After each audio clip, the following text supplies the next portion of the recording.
Thank you. And we all feeling that we are in front, we are all in Madhuban, and you can start sharing with us.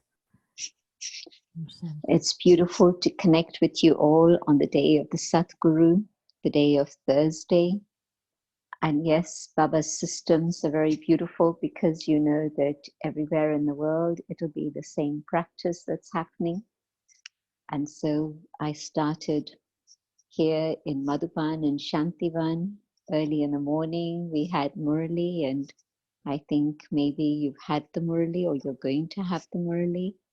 But across the whole world, first it started in Japan, and then it went across Asia, came to India, and it went across the Middle East to Europe and the UK, and then it reached the East Coast, and now it's reached all of you, West Coast. So Baba's been enjoying bhog all day. And every day Baba enjoys all the bhog that's given across the world, finishing in Hawaii. But Thursday is special, and so today was, of course, very loving, very beautiful. And today, in fact, there was another little ceremony, and that was the distribution of the clothes for the surrendered brothers. And they also distributed a little gift from Daddy Janki. So it's Thursday's been filled with many blessings. And usually when they have the gift ceremony, they always have Brahma Pujan. But of course, people from Shantivan were here, but not from Pandav Bhavan or from Gyansrovar. And tomorrow, Hansaben and myself will go up the mountain, and we'll be in the gift ceremony with Shashiben first, and with Dr. Nirmala, and then in the hospital with Dr. Pratap. So again, that feeling of gifts and blessings is going to continue in a very special way tomorrow also. So the Brahma Bhojan that was prepared here in Shantivan, the same menu in Gyansrovar and the hospital, and also in Madhuban Pandav Bhavan. So all the complexes stay united in a very beautiful way, so that when we say Madhuban, it's the whole thing. It's not just one complex, but it's all the different places all together. So that's the news. And here you might have seen a photograph of Nakli Lake that's been circulating today. And it looks so beautiful, like a picture postcard. And maybe you would even think that it's a place in Switzerland, not in India. It looks really out of this world. And lockdown has meant a chance for nature to recover. So the water is very clean, the air is without any pollution, and nature is getting a good rest. Lockdown for some of us has meant even more busyness, and for others it's meant a chance to be quiet. But whichever way it is, definitely, nature has had a chance to take a deep breath and say, at last I can have some peace and quiet without disturbance. But all of this is a rehearsal. I really see this lockdown as being a rehearsal for us to prepare for whatever are the big things that are going to happen all together. Orissa at the moment, and Bengal, of course, their neighbors, they're having a huge, huge storm. On the one side here, you've got lockdown, and on the other side, you've got this huge hurricane storm that's come. And one of the brothers was saying that he's from Orissa, Deepak Bhai, who's here in Shakti Bhavan Cottage. So he was saying that when storms come in Orissa, they're so powerful that they uproot the trees. Can you imagine a tree, a big, big tree, palm tree being uprooted?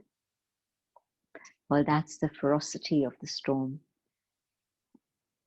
But still, it's rehearsal. There are more big things that are going to come. And so it's a powerful signal. We don't have a lot of time. in terms of the world clock. It's time to really see what we need to do personally and move forward and come to our karmatit stage before time runs out. And time seems to be accelerating and moving very, very quickly. Do you feel that? I'm sure you do. So, how do I change the deep-rooted sanskars that I've been carrying with myself probably since the beginning of the Copper Age? There are some sanskars which we can say are general, and to a certain greater or lesser degree, we all have them. Things like ego, things like attachment. These two, I and my and mine, these two are the big ones. And this is why Arjuna was told just to be able to stay in remembrance of one and to have conquered all attachments, that is your final stage. And so that is the goal that I have to attain. How do I do that? Well, firstly, I need to be passionate about it. Is this what I want? Do I want total transformation so that I'm willing to let go, I'm willing to renounce whatever it takes to get to that stage of total transformation? You know, if you're intent on going somewhere, you'll find a way to get there. If you're intent on getting something, again, you'll move heaven and earth and get it. This is human nature.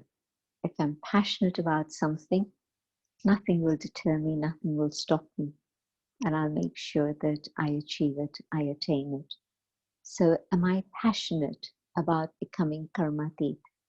Am I passionate about becoming satupradhan and coming back to my original pure state of being a deity soul? And so let me check and see, what are the other things that are in the way? Distractions, attractions, what else is there? Have I not had enough of those things? I've had distractions for 63 births. I've had attractions for as long. Am I going to continue with those things now? And not just in my last birth, but I would say in the last chapter of the last birth. Somebody said the first bell that rang was when Didi Manmoini left. The second bell that rang was when Dadi Prakashmani left. And now this is the third bell, Dadi Janki ascending. And so, do I need any more signals? Well, if I do, let me just look around the world and see the state of the world and what's going on. Baba's children are generally comfortable. Baba's children are generally healthy. There's a few here and there, a case that I hear about in one country, one case in another country. But certainly nothing compared to what's going on outside. In India, it's now lockdown 4. It started with 2 weeks. It went on for another 2 weeks and another 2 weeks and another 2 weeks.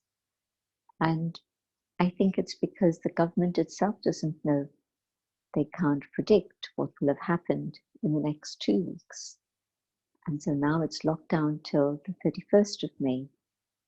But is it going to go higher or is it going to start coming down? Nobody knows. It just depends. And so they have to wait and see what things are like on the ground before taking the next step. So India, huge population, and the virus has spread to Dharwi, the biggest slum in the world. It's not a happy story. When you talk about the biggest, normally you think of good things, but the biggest slum in the world, Not such a good story. But there the virus has reached.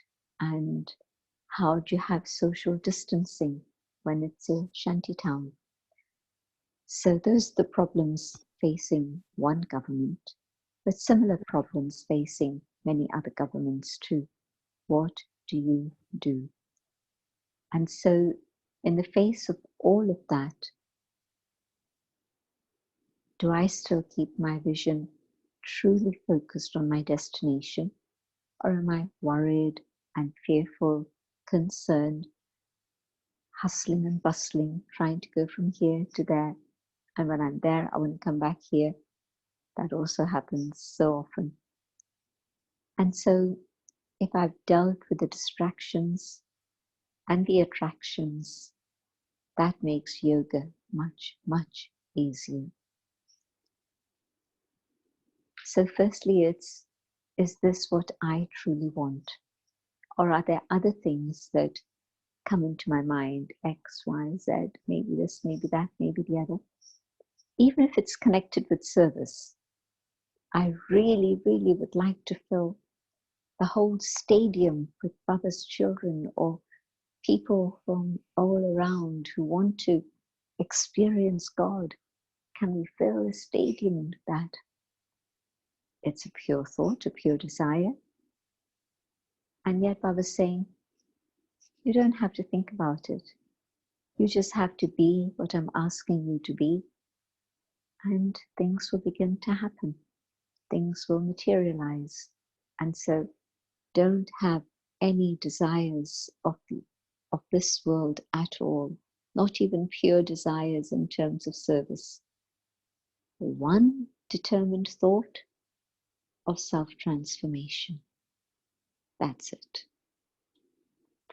And so if it isn't my passion, my effort is going to be lukewarm. A little bit here, a little bit there, never mind, it's okay. And Baba said it's number wise anyway, so why am I going to beat my head and labor so much? I don't need to think about it. I'm quite happy and content, and if it continues like this, no problem. I'll be absolutely fine. But the problem with that stage is that when things get more challenging, and they will, how am I going to manage myself at that time? If today I built up that unshakable faith and the link of love with God that is constant, then I'll get signals from God. Stay where you are. Or maybe, no, don't sit still, don't stand still, move. I'll guide you, move. And so the time to be able to build up that connection is today. And at that moment, yes, I need to have very, very pure, clean sanskars so that then Baba's message can reach me. Otherwise, Baba's message is just going to get caught up in all the things that are going on, and I won't know what to do. And so the transformation of sanskars is very much related to my stage today, but even more so my stage at the end. If those sanskars are still on the way, are in the way, Baba's message is reaching me, move. And my ego is saying, well, I know that there might be some reason to move, but I think it should be like this, and I think I should be here. I won't be able to discern properly. There's actually Baba's signal to me. I'll just carry on listening to the dictates of my own mind. And that's a little scary. At that moment, I need God's help. I don't need Ravan. I don't need Maya. I don't need the illusion I am right and I know what to do. So the practice today, getting rid of my ego, getting rid of my attachments, so that I have a clear link with God, so that I can catch God's signals. And of course, if I'm dealing with all these big enemies, It also means that today I'm able to move forward fast on that journey of deep-rooted sanskars being uprooted and thrown away for all time. So my passion is going to lead to my exploration. I explore deeply within myself. There's lots and lots of little things that are there. But am I able to see certain trends, certain patterns? Am I able to see certain sanskars which are at the very root of the problems that I'm having today? If I can be soul conscious and connected with Baba, Baba will show me what those sanskars are. If a human being were to tell me this, this, and this, and this, I may or may not listen. But if God is showing me and God is telling me, and in my heart I know it's true, then I'm willing to listen. So the exploration will show me which are the sanskars that need attention. And so let me be able to do that, to see what it is that I need to do now. And after the exploration, within that the realization, then the determination. I've realized, but now I have to be very, very determined. I don't want this thing to interfere. Because the journey of sanskars is a long one, and my sanskars keep interfering. And now I don't want to give time to that anymore. Baba's been commenting on it in the Avyakt Muralis. Are you going to be satisfied with being just a subject, or even being a rich subject? Do you not want to be part of the royal family? Or even beyond that, do you not want to be part of the 8? And many listening will say, well, the 8 are fixed already. Well, let me share with you something that Dadi Janki always used to say, and many of you will remember this. Dadi used to say, Baba loves surprises, and Baba hasn't yet given us the information of who the 8 jewels are.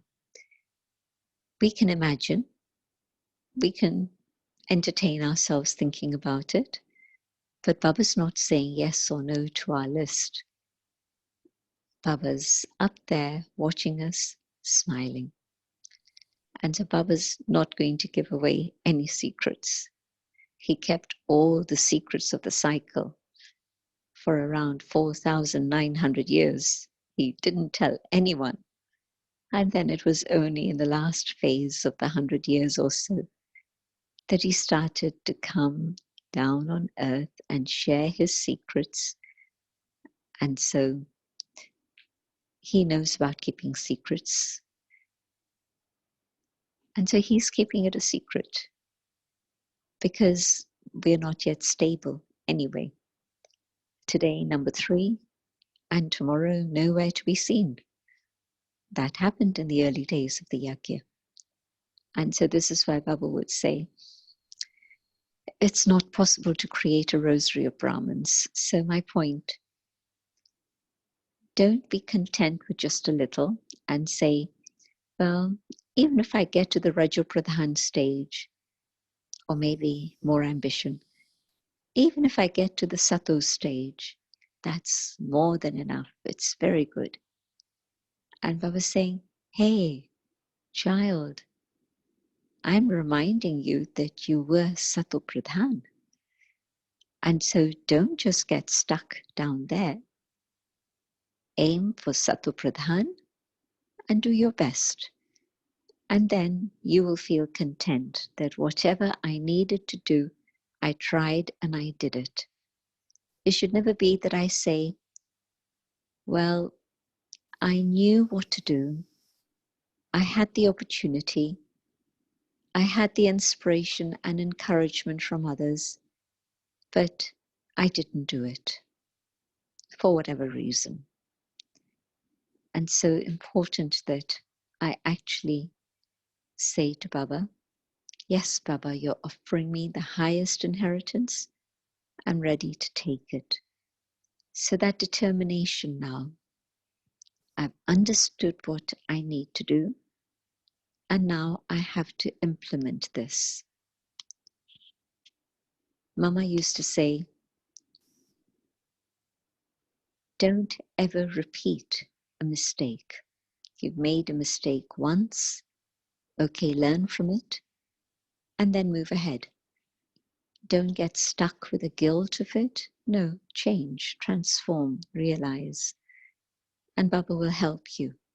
So don't get stuck with it.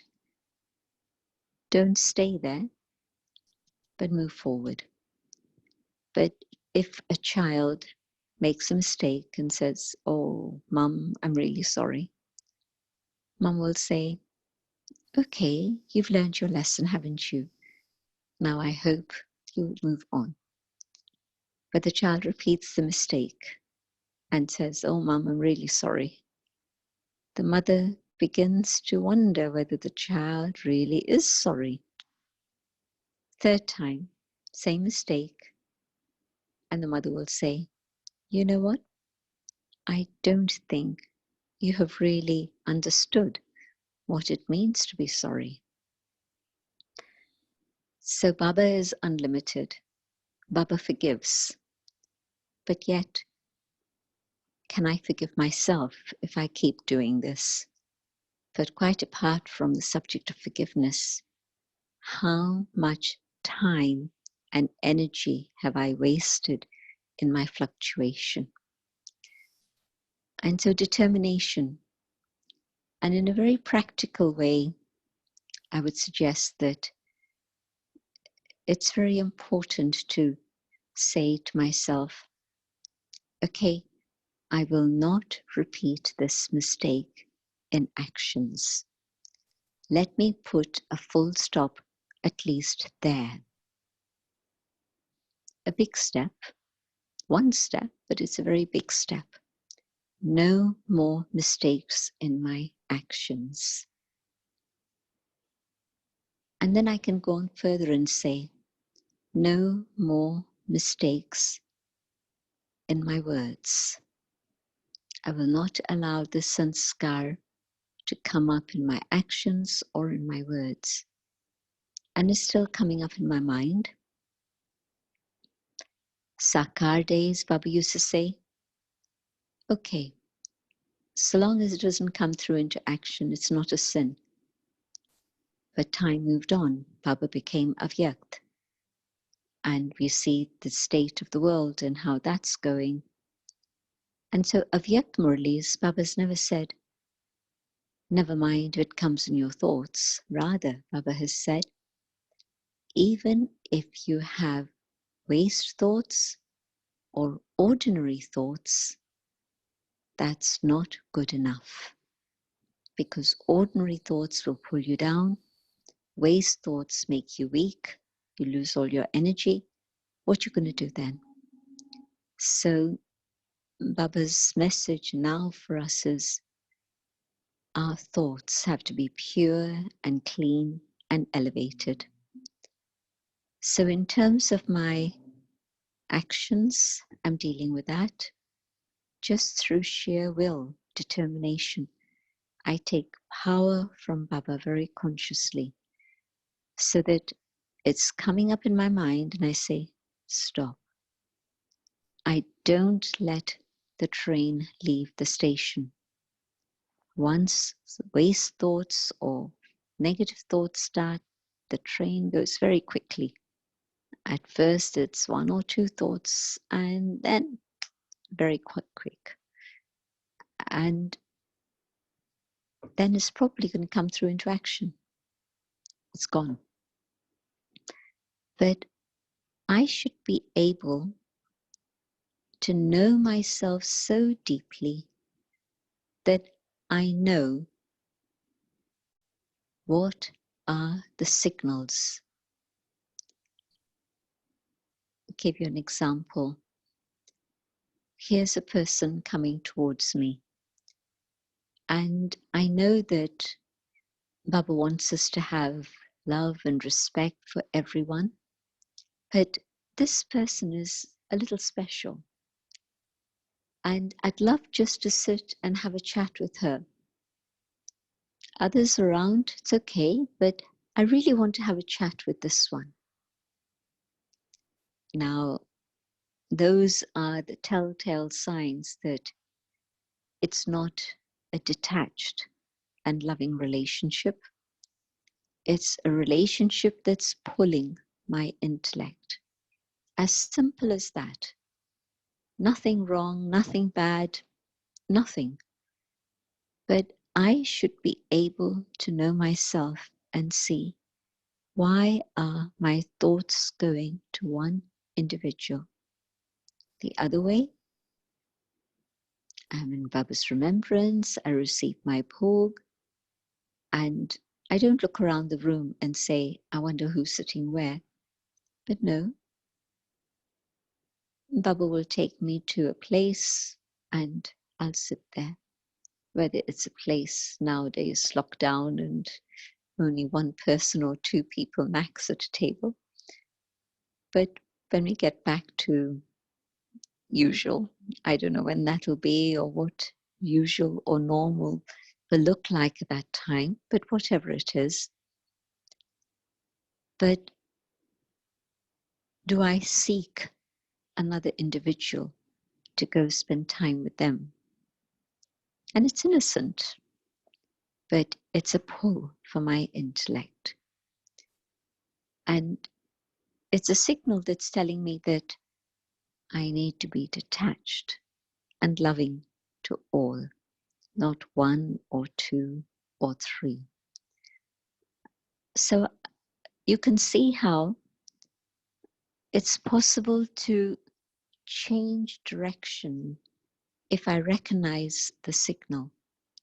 If I don't recognize a signal, the thought has come, I follow it through, seek out that person, and we spend time together, and maybe I'm enjoying our chat so much. It's gyan, it's yoga, it's nothing bad, but I'm neglecting something else. Maybe I wanted to meet a few people and I didn't make it because I was so engaged with one individual. Maybe there was a service project that I was involved with and I was being called for that. And instead, I forgot about it and I just spent time with one individual. So that focus of attention on one, that is the signal. And let me deal with it quickly. And that deep-rooted sanskar of dependency and possessiveness and attachment, I'm seeing it now clearly, that that's what it is. There's a very interesting comment that Baba made on Sunday's Murli. And Baba's comment was that if there's attachment, it becomes a big obstacle in your life. Attachment to a place, attachment to people, attachment to objects, attachment to an idea. But it was fascinating, Baba highlighting that where there's possessiveness, that is going to be a problem for me, an obstacle for me, time and time and time again. Any sanskar, but in particular this one. And so, do I know myself enough to catch the signal? And if I do, then having caught the signal, I say, thank you, Baba, and I act on it. I make sure that I'm doing what I need to do and I'm not getting distracted in any way. So that stage where I'm able to stop things coming through into action, stop things coming through into words. And yes, the sanskar is still there, so I still have to deal with the thoughts, but at least I'm not adding to a big burden. Yes, time wasted, energy wasted, opportunity of service lost, many things happen. But to a certain extent, I've been protected because I'm checking and taking Baba's help. Now for the thoughts to change completely, I need to burn away that sanskar with tapasya. What is it I need to renounce? Let me see that checklist and renounce whatever I need to. And then, if my checklist of tyag, renunciation, is solid, then tapasya will happen in a very natural way. Baba always says, easy Raj Yoga. And sometimes Baba says, don't even use the word yoga. Just simply use the word remembrance. And so to really burn away the rust, to remove the alloy, and to actually have that purity again, the only way to do it is through yoga power. And so I need to have meditation, I need to have a connection, and then on the basis of that connection, a deep loving relationship with Baba. And in that stage of pure love, when that love becomes the fire of love, then that fire of love is able to cleanse me and purify me. And the sanskar will start melting and definitely will disappear. Sanskars don't shift without the power of yoga. It's only yoga power that enables sanskars to shift. So let me be able to do that. There are other factors that support all of this, together with that tapasya. Another way in which I can definitely support myself is when I was saying don't allow those sanskars to come through into action. Baba uses a very interesting description of that. He says, don't use your old sanskars, and old in the sense of the recent old, not the original old. The original old is gold, and so the recent one. And so what Baba is saying to me is, don't allow them to be expressed.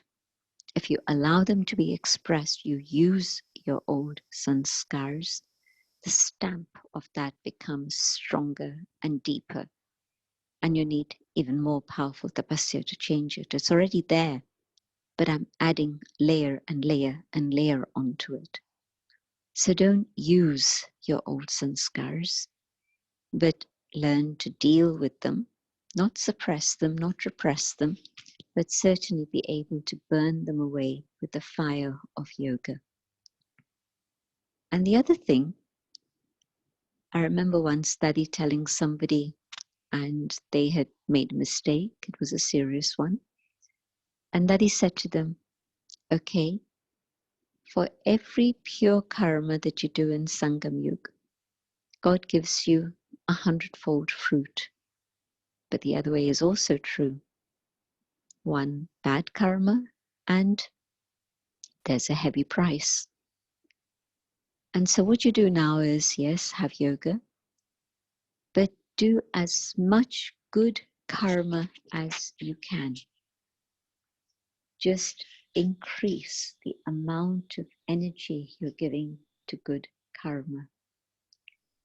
And if you focus on 100 good karmas, the account of that will be bigger than whatever it is that's been done. And so that will support you in your transformation. Dadi Gulzar had at one point shared a very sweet example. You know, in the olden days, and maybe in some places even now, they had those pair of scales when you went to the grocer. You know, they would even cut the wedge of cheese and put the cheese on the slab, that on the little container. And so the scales had two containers, and it had a center point, and they would hold it up, and on one side was the object, fruits or veg or cheese or whatever, and on the other side were the weights. And so Daddy said, when you come to Baba, which is the heavier, very little good karma, a lot of bad karma. And so the weight of that bad karma is really heavy. And this is what makes you feel heavy, gives you headaches, makes you feel burdened, and all of those things that we used to feel in Kali Yuga. But now what you do is add more and more to the container that has the good karma. Just keep adding, adding, adding to that. And then at some point, the weight of the good karma will definitely be more than the weight of the bad karma. And so that good karma is going to be what is your accumulation. The bad karma will have been sorted out and settled, it's finished. It's the good karma that's now the plus. And so yes, to focus on yoga, but you know how some people say, yoga, yoga, yoga, yoga. I'm only interested in yoga. I've heard enough gyan. And Baba says, do mansa seva, so I don't want to do anything else. I just want to have yoga. But that's not what Baba did. That's not what Mama did, or the dadis. And so am I going to become karmati just by sitting in a corner and saying yoga, yoga, yoga, tapasya? Tapasya is important, of course. That's why I put it as the first topic. But the other side, that good karma also helps me.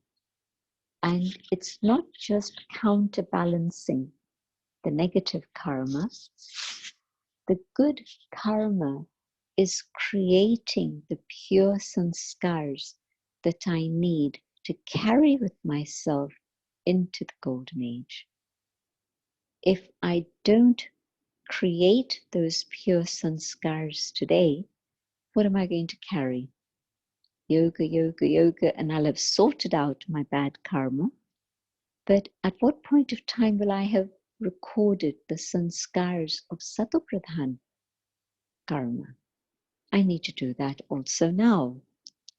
And so Baba says, do all that you need to do, first for your responsibilities, but beyond that, how much time, energy, interest, skills am I investing in good karma? And everybody can do something for Baba. I'll share with you two stories that maybe you've heard, maybe you haven't.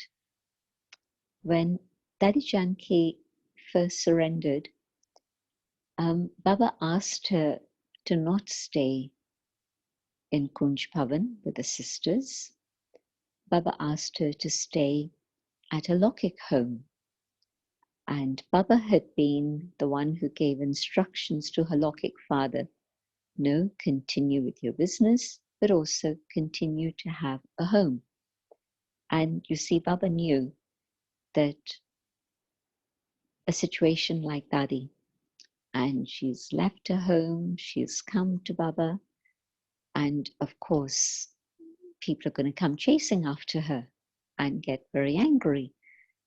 But if she's in her father's, Lokik father's home, and she tells them, Yes, this is where I want to be.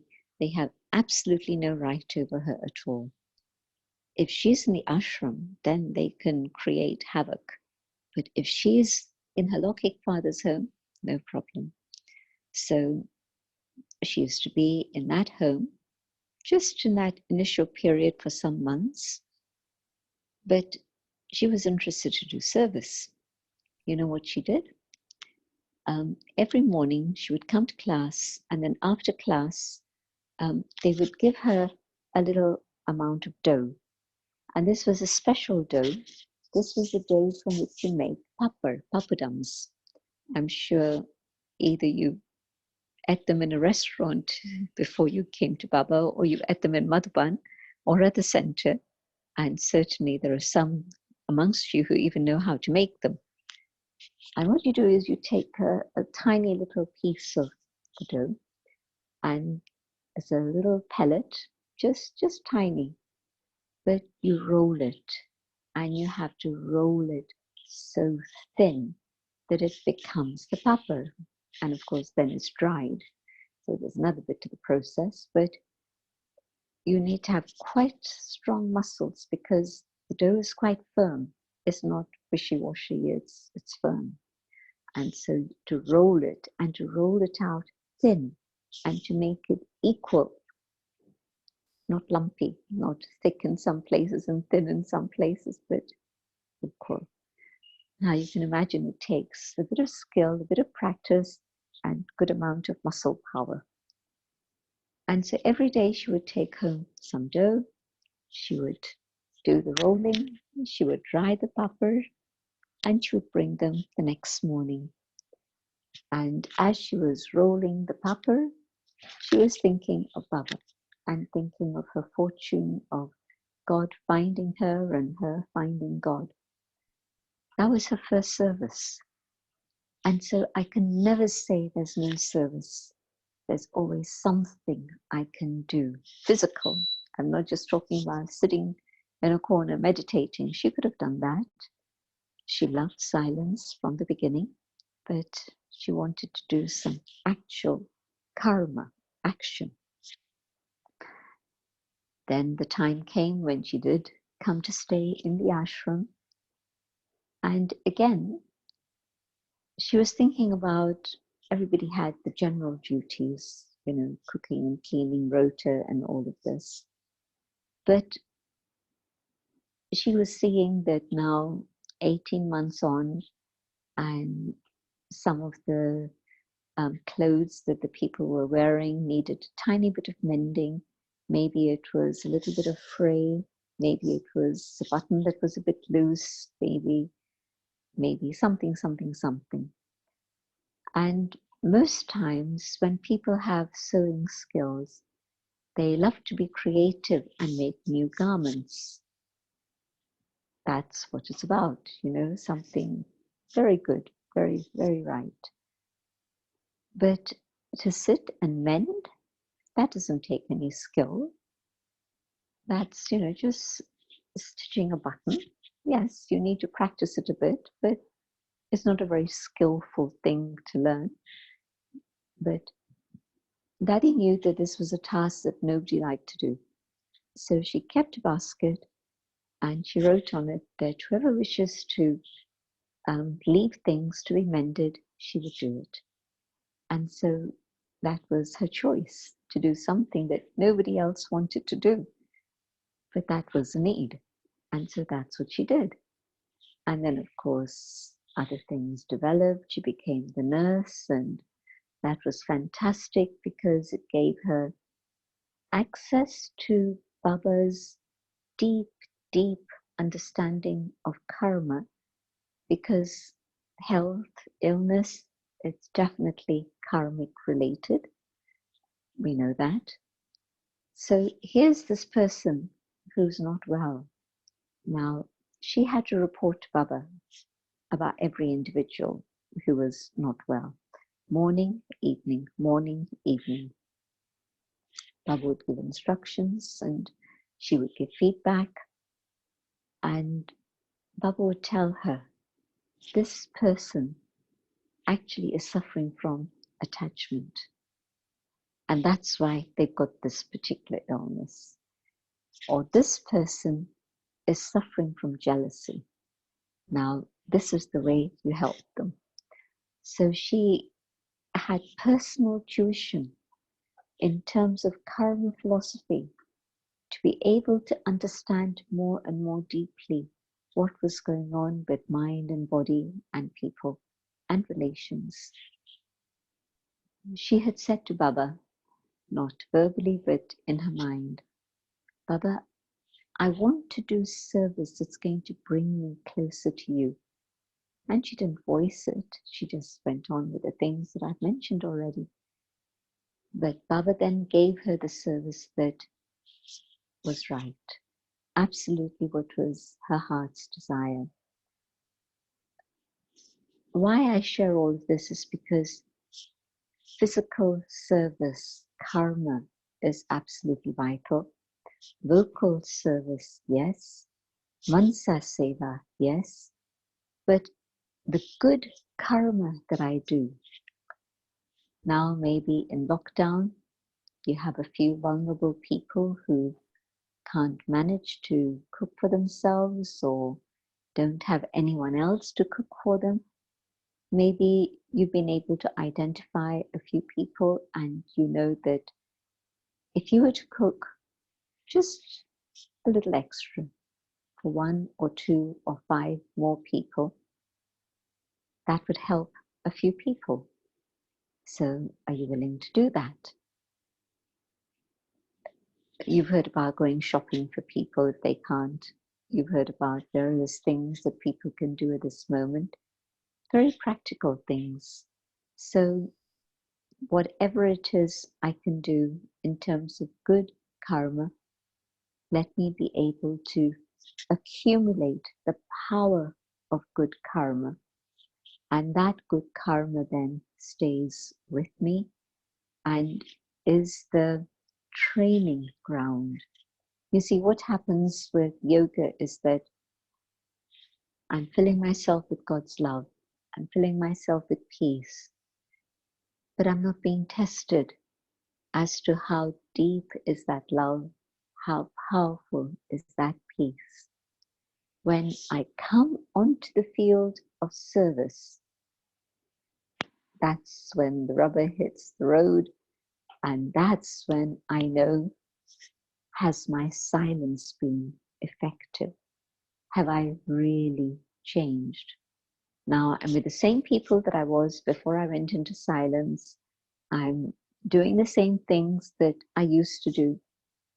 But now, has the transformation worked to such an extent that now in my relationship with them, now in my work with them, whatever that task may be, even a simple thing like we're cooking together and one person likes to do the creative bits and they're just leaving all the things that they have used collect in the sink, and they say, oh, I'll deal with it later, but the sink is getting fuller and fuller, and they're very creative, they're doing very good things.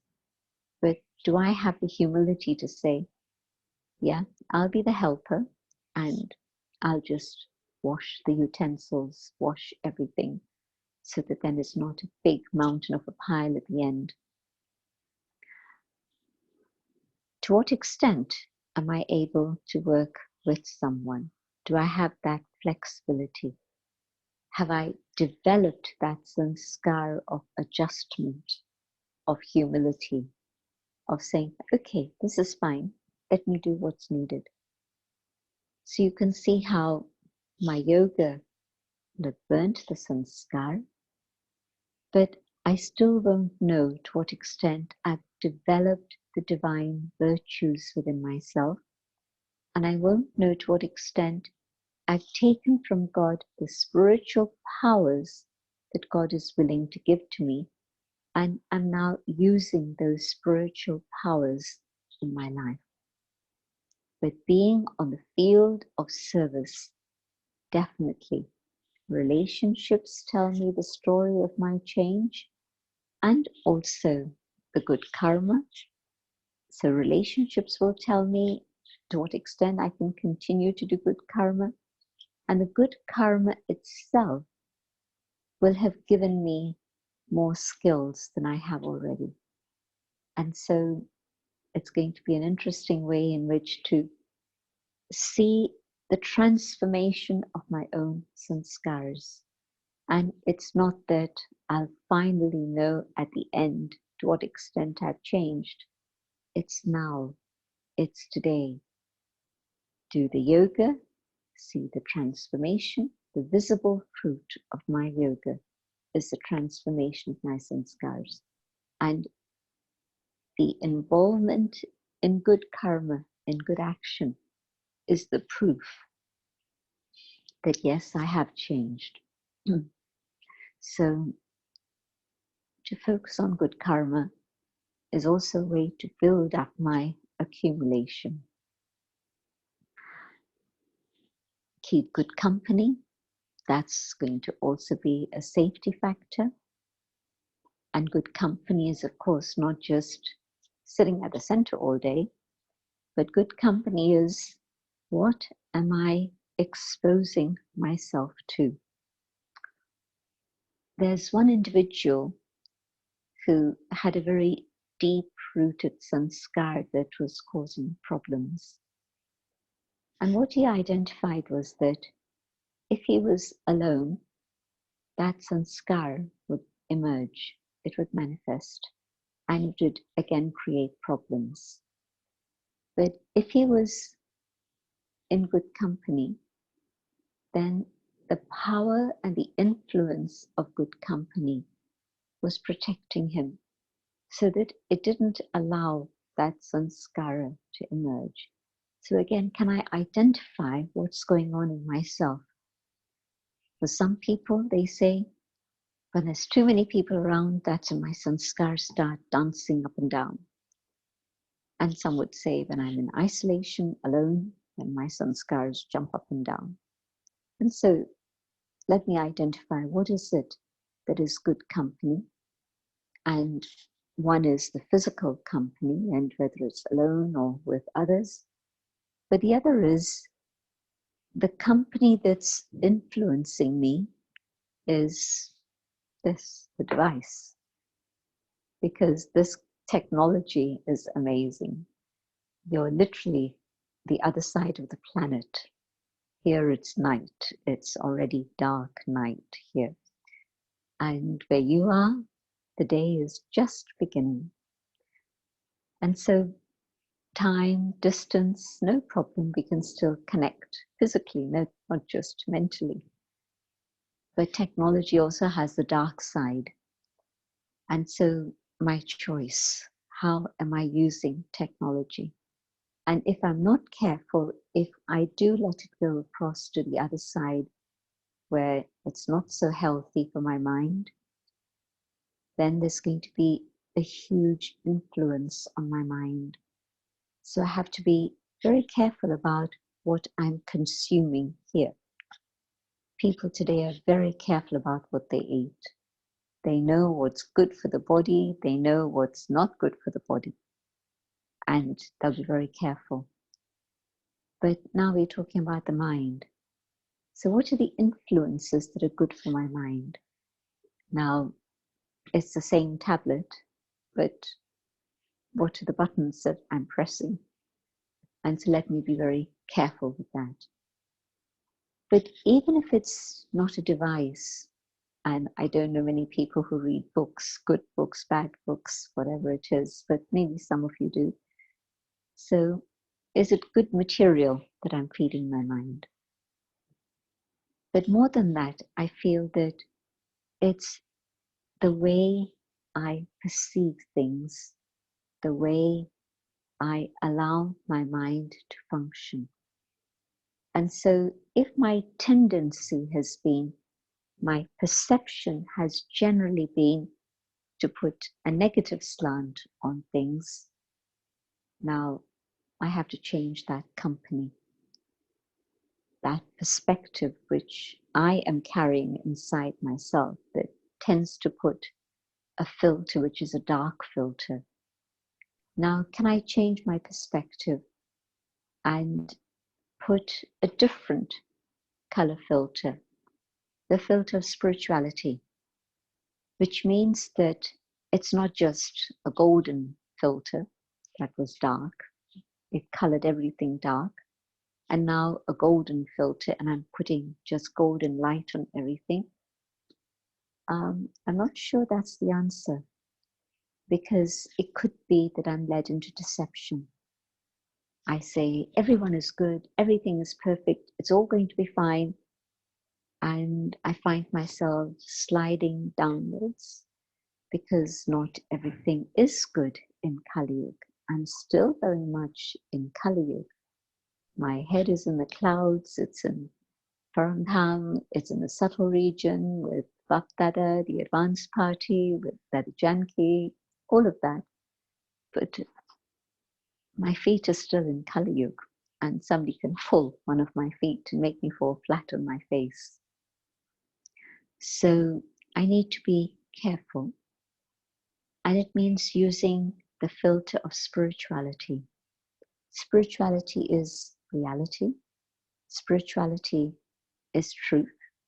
And so if I keep that filter of spirituality in front of me, then I'll be able to discern benefit, not so much benefit. Is it useful? Is it not so useful?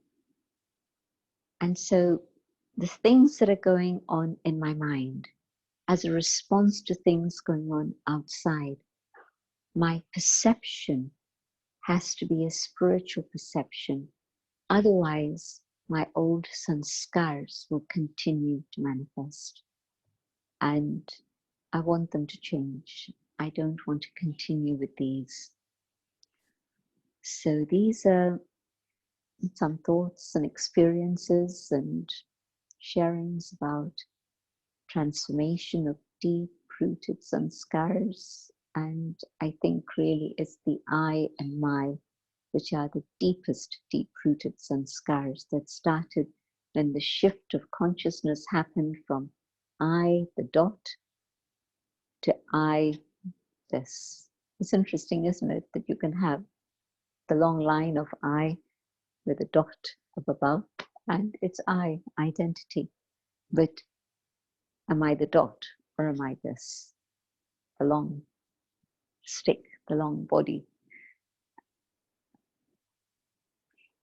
So what is it I'm doing? Am I changing, or am I just carrying on, moving along? And I don't see much change in myself. I don't see much change in others around me. And I say, well, nobody's changing. Hey, if I'm looking here, then water finds its own level. And so I'm keeping company with those who haven't changed. But if I look ahead, Baba changed very fast in 33 years. Many of us here have been in Gyan longer than 33 years, I'm sure. Mama changed even in less time than that. Mama changed by 1965, and Baba finally flying off to the angelic plane was 1969. So Mama really moving very quickly, moving very fast, but also because then Baba had to show us how to deal with Mama's departure. So Baba had to be the example of Nashtamoha, conquer all attachments. So there were many secrets in that situation, but definitely Mama reached her Karmatit stage very, very quickly. How much time is it taking me? Am I seeing those out in front, or am I just seeing on my level? Then I'll say, well, nobody else is doing much, so I don't need to do the same, but then I'll stay there. But if I want to be Sata Pradhan, let me see the ones who are out there in the front. And you'll say, we didn't see Mama Baba. You've heard plenty of stories of Mama and Baba, but You've also understood Baba through the Abhyakt Murlis. You know the quality of effort Baba made through the Abhyakt Murlis. But also you've seen the Dadis. You've seen some of you Didi Manmohini, many of you Dadi Prakash Mani, and practically all of you have seen Dadi Janki. So just see the ones ahead and know that humans can become deities, humans can become angels, and that's where I wanted to be. Somebody wrote a very nice comment that if you love the company of angels, then you have to become one of them. So you have to be the angel yourself to be in the company of angels. We have a few minutes left. If there are any comments or questions, we can take those up. Anyone have a question, they can write in a chat box so we can explain, or you all contain.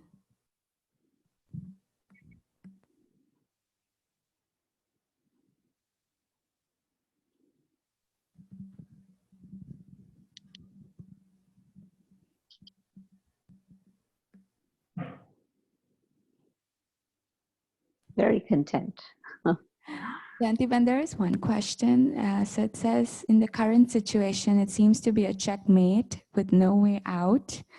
We do not have enough time left for gradual transformation. So what do we do now? I think practically completely surrendering to Baba is the only choice left. Please share your thoughts. I think I have to clarify what it means to completely surrender to Baba. It doesn't mean leaving your job, your home, and coming and sitting in an ashram, but it means being able to follow Srimad totally. And yes, I agree with the person asking the question. The only choice, if I want to really reach my Satapradhan stage now, is to surrender my intellect to Baba, which means no ego and nothing is mine and total Srimad. And so when I'm ready to actually follow Srimad on the most subtle level of all, then the surrender of my intellect to God, which also then means the surrender of my mind to God. Yes, God will then make me totally perfect Satapradhan. True. Good question. There is another one. Can you give a little more explanation about being angelic?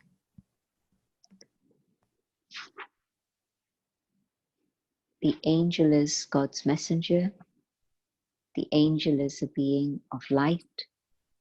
And so, A, soul consciousness. B, no burden. Nothing is mine. Be ready to let go.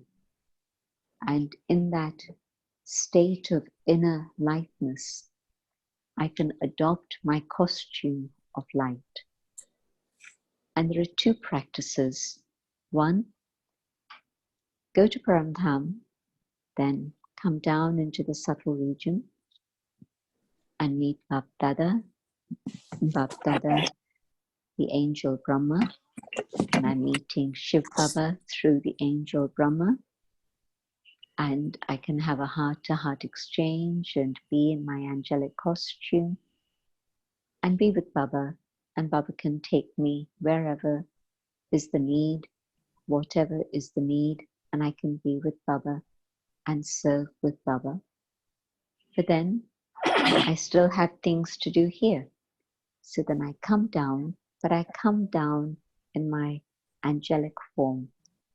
And so as I do the things that I need to do, all the things that are my responsibility, let me keep that angelic consciousness, the subtle consciousness, and radiate light through my physical costume so that it's not this heavy costume anymore, but it's a costume of light as I live and work here. And so I need to practice both of these things, be in the subtle region, but also be here in a costume of light.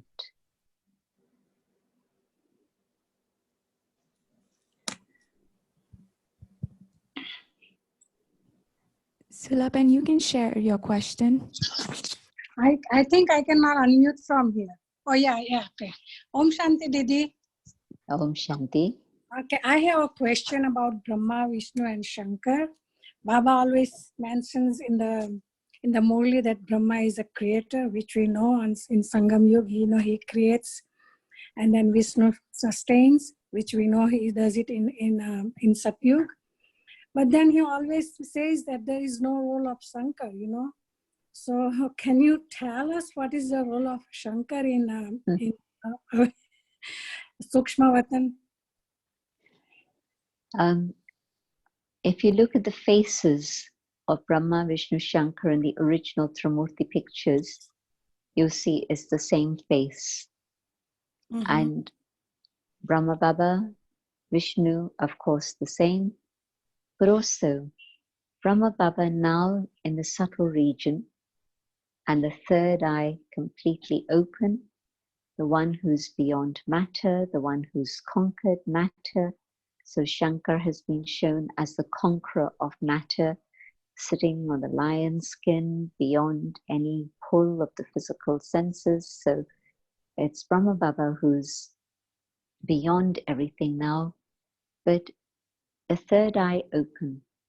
And Brahma Baba's tapasya, the power of yoga, is actually bringing about the transformation of human minds and hearts, and is going to help in the transformation of the world to finish all evil and have a world in which even nature has been cleansed and has become pure. And so it's the image of tapasya, which is the role of Brahma Baba, but we can also join Brahma Baba with our tapasya and keep the third eye open, and all evil can finish. So it's symbolic of the tapasya that's going to bring about the transformation of the world. Our tapasya is the effort of remembering Baba and then being stable in that love and fire. Brahma Baba is natural. Bap and Dada are inseparable. So just that love, that power, and that's going to move things to the final conclusion of purification. So Jayantiben, one last question. How do we know we have reached karma state stage, and can we reach it in a short time? Yes, you can reach it as quickly as you want, but the sign, only Baba. In my eyes, in my heart, on my lips. You saw the daddies, Daddy Janki. She became silent at the end, but right until the end of January, her presence would remind you of Baba. And then, of course, she went into total silence, and then she flew away. Daddy Gulzar, very much in silence, but you're in her company, her presence, and it's just Baba. And so you know you're at the karmatik stage when there's all karmic accounts cleared, and only the one in your forehead, in your eyes, in your heart, and it's God's light that's shining through you. Thank you, Okay. Jayantiben. Everything is clear. So we can have final meditation. Sure. Thank you. And thanks to Geetaben and everybody, the team who's put this together. And thanks to everyone who's participated, giving your time and your love. Om Shanti.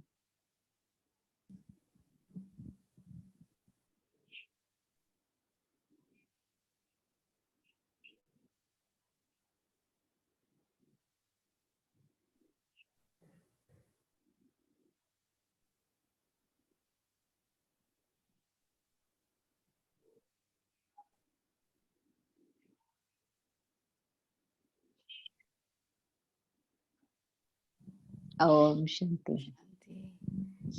Everyone can say his views. Yeah.